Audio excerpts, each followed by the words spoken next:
Welcome to With the First Pick, where we're going team by team to build a perfect 7-round mock draft. Who's on the clock today? Breaking down the Cincinnati Bengals, their biggest needs, best fits, and sleeper picks that can make their draft. By the time we're done, you'll have a complete blueprint for how they can dominate draft weekend. That's Chris Trapasso. I'm Ryan Wilson. It's time to get on the clock. Let's build the perfect draft for old Cincinnati. What do we say, Traps? 6 picks for Cincinnati. 6 selections. Starting with pick 17. And let's see here. It's no surprise that their biggest need is probably edge rusher because of, as we're speaking, the conversations they're having back and forth with Trey Hendrickson. I want to throw a curveball at you. Do you tackle? Let's see if this young man's here. I'll surprise you. What are you thinking? Let's go. Okay. Let's look at the defensive backs. Let's look at the safeties real quick. Producer Striker. And this young man may have already been drafted. He is not. Emmanwori? Emmanwori. What do you think about Nick Emmanwori? I love him. I think he is going to be a star. I don't think he's quite Kyle Hamilton, but that explosion and the ball production that he had in the SEC, he's 21 years old. He ticks all the boxes for me, and that would be a curveball. I think a lot of people think it's either going to be edge or D-tackle, maybe guard, even though it's not a great guard class for Cincinnati. Nick Emmanwori still there at 17. Even Malachi Starks. Either one of those two, I think, are blue chip safety prospects. So I'll just throw this out you. And the names, positions you mentioned are definitely positions in need. The safety class tails off pretty quickly. And the current starters are Geno Stone, who they had issues with down the stretch last season, and Jordan Battle, who's a good player. None of those guys are Nick Emmanwori in terms of the athleticism and ferocity with which he plays. So I'll be the assistant GM. You can be the GM. That's who the guy I would write in pencil and slide the card over to you. Yep. And I agree. I think he is the best player available with the most upside. And you're right. Edge and D-tackle much deeper than safety. So let's go Nick Emmanwori for the Bengals in the first round. Yeah. I was doing my 3-round mock draft for CBSSports.com. And I was like, you know what? I love this pick and I'm going to do it. All right. We still have all the other needs that you mentioned. 49. Okay. So I guess edge is probably a place to start. Yeah. Let's look at edge.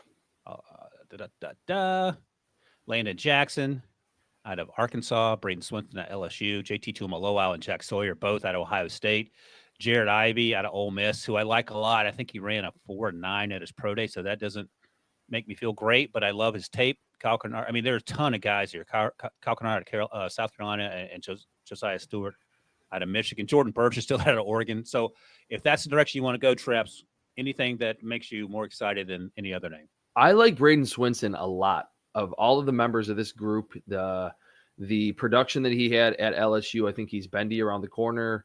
He would be my selection, but I'll bounce it back to you. Is there anyone that really stands out at edge? It's not as deep as I thought it was going to be here at 49, but he would be the one that I would lean toward if we do go edge here in the second round.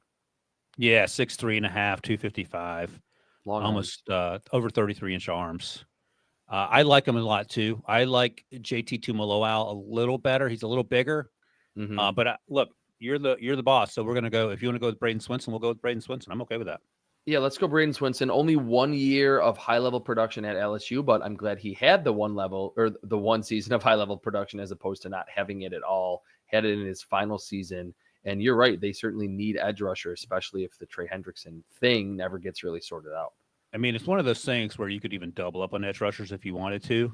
We'll see where we are in terms of going down that road. I think defensive tackle or guard here. So let's call up the defensive tackle and the interior offensive lineman too, Striker, and we'll see what looks best. I love me Tate Rowledge feels like a Bengal. He does. He really does. And I have him as a second round guy. So he sticks out to me because his film, I think, is pretty good. He's a little tall with a little bit of shorter arms than you would like at guard. But the combine workout is the combine workout. And most quality guards in the NFL have a big workout that you can look back to that's very similar to what Tate Ratledge did in Indianapolis. So, yeah, he's a day 2 guy for me as well. I think at pick 81 here would make a lot of sense for Cincinnati that needs that position. You can't keep rolling out Cody Ford and Cordell Volson at those 2 positions. Yeah, this feels like pretty good value. I had him going a little bit higher on day 2. 6'6", 308, 32 and 1/8 inch arms. That's fine if you're going to play inside. I don't care. He ran 4.97. Yeah. And he does play upright at times, as you mentioned. My comp for him was Landon Dickerson. Landon was a little bigger. But he's got a little edge to him, and he comes with a mullet and a mustache. So win and win. Pull the trigger, striker. Let's do it. Going to help out Joe Burrow. All right, we're now into day 3. Pick 119. It's got to be D tackle here, I think. Yep. Let's see what we got. Just someone up the field. Chris Jenkins last season, the second rounder, was not a great pass rusher, good against the run. You need someone that's got some juice. Jamari Caldwell's a fun player, man, and our buddy Pete Prisco won't quit talking him up. He had a really good Senior Bowl, and he's not built like Jordan Birch, but he's built more like me at the end of the summer after a long week at the beach.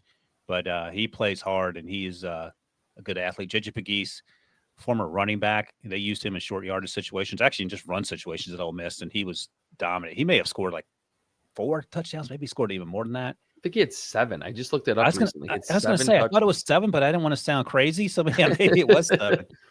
Those two, Jamari Caldwell or Pegues, would make a lot of sense for a team because both of those two, like I said, they are explosive players. They have a good first step, and that's what I think the Bengals need beyond BJ Hill on this defensive line. Yeah, I'm just double checking here. So Caldwell, I had as a early day 3 guy. Kalen Saunders was my comp, 6'2", 332. It's a good one. Yeah, let's do it. Jamari Caldwell. Well. Yeah, golly. And if Pete Prisco likes him, he's got to be, an eventual All-Pro. So this is a home run of a pick. I think Christian Ponder's on the phone. All right. Pick 153. Christian Ponder here taking strays. I like Christian Ponder. Great guy. Pick 153. A lot of quarterbacks available. I don't think that's something we need to concern ourselves with on a team that's on the verge of not only the playoffs, but they're a legit Super Bowl team if they can get their offensive line sorted out. So what else we got here? We have we've gotten safety. We've gotten edge. Let's see real quick. Oh, thank you. So we got edge, we got offensive line, interior, and we have interior defensive line. So we can go any direction you want. I mean, cornerback could be a consideration. Let's see. I was thinking corner. Yeah, let's see what's left there, striker. Elijah Huzzy, I like more than some teams do. I like Riley too. Quincy Riley. He's a little bit undersized, but he plays bigger, a lot of ball production at Louisville as well. Yeah, Jason Marshall out of Florida I like. Denzel Burke is still available, and that could be a bargain at this point. But if you want to go Quincy Riley, I'm fine with that. Yeah, I think he and Huzzy are very similar players. They're both a little bit smaller, really twitchy, feisty. And to not have Mike Hilton on this defense anymore, I think you kind of need that aggression in the slot or potentially on the outside. So I think Riley is someone I have a little bit graded higher. So I think at, 153 would be actually pretty good value here. Yeah, I had him like an early 5th round pick. This is the middle of the 5th round. Elijah Molden was my comp for him, and you nailed it. I called him a aggressive, undersized corner who likes to gamble on routes, and he has a lot of PBUs as a result. And that feels like sort of Mike Hilton, who struggled in coverage as his career went on, but it was certainly great against the run. So yeah, this is a good pick. Track guy too, transfer from Middle Tennessee State. Quincy Riley here in round 5. 1 pick to go. Pick 193. With this pick, do you have any idea about, or like, how does this sound to you? A speed receiver. They tried it last year with Jermaine Burton. Things are not going well. Just to be that number 3. They have Yoshavash, but he's not that take the lid off the defense. And there is one player that is standing out to me. Let me guess, because I've been talking about this guy since the fall because no one else has been talking about him. Is it my guy out of Tennessee, Dante Thornton Jr.? Dante Thornton. He's ran 4.30, I believe. 4.30, 4.31. He every can bit of really move. 6'4", well over 200 pounds. They didn't really ask him to run a lot of routes in that kind of weird spread offense that Josh Heupel runs and has been really successful with. But I don't think in Cincinnati, when all the attention is going to be on Jamar Chase and then any of the extra attention is going on to T. Higgins, you just need to run a post route and a go route to lift safeties and corners out of the way. I think Dante Thornton in the 6th round would be awesome value. And the Bengals would probably get the most out of him with how good Joe Burrow is with his accuracy down the field. His arms are as long as Tate Ratledge's arms. Wow. He is a dude. And I understand that I like him like day 2 like him. Teams are more more teams like him where sort of we're talking about him here. But it does feel like one of those things where you just throw jump balls. My comp for him was Martavis Bryant. Just throw jump balls and let him go get it. Yep. And he's not slight of frame. He's not Jalen Hyatt. He's actually thick, as you mentioned, over 200 pounds. And he plays that way. So, yep. Don't overthink it, man. You got Joe Burrow throwing lasers down the field. Love it. Dante Thornton. This is a great draft. This is like our best one that we've done, I think. Yeah, I mean, maybe the comment section will disagree. I mean, they're giving us an F for the Emmanwori pick, but hitting all their needs with getting really good value from pick 1 all the way until the 6th round. I'm with you. Nick Emmanwori, safety, pick 17. And this is around the range that Kyle Hamilton and Derwin James went off the board in their respective drafts. I think Emmanwori could be a better player than both, and both those guys are awesome. Braden Swinson, edge rusher out of LSU, helps fill whatever the plans are with Trey Hendrickson. Tate Ratledge on the interior out of Georgia in round 3. Jamari Caldwell in interior defensive line round 4. Then Quincy Riley as a Mike Hilton replacement with some coverage ability out of Louisville in round 5. And then finally, Dante Thornton Jr., the burner, 6'4", 205, 4.3 speed to wrap up this draft in round 6. And that wraps up the perfect Bengals draft. Make sure to subscribe to NFL on CBS on YouTube and download With the First Pick wherever you get your podcast. Stay tuned for more perfect mock drafts because we are hitting all 32 teams.